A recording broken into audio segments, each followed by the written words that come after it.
Благодарам, потпредседателе, почитувани колеги, почитуван представник на владата, почитувана македонска јавност.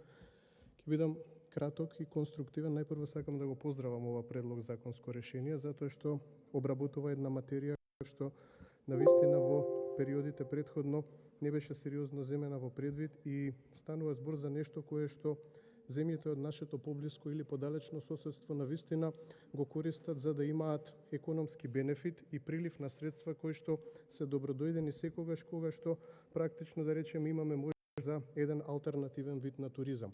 Би сакал да кажам дека ќе го поддржам ова предлог законско решение, но со оглед дека се работи за прво читање, би најавил неколку амандмански предлози кои што сметам дека заеднички би можеле да ги донесеме со цел да го подобриме ова предлог законско решение.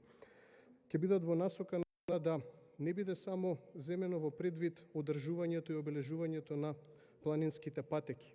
Република Македонија располага со над 50 на врвови кои што се над 2000 метри надморска височина, кои што не се адекватно обележени. Па би сакал уште од сега да ги најавам амандманите кои што ќе бидат во насока на маркирање на тие врвови, кои што практично ќе можат да бидат користени од страна на сите оние љубители на природата кои што го на некаков начин практикуваат планинарењето како спорт.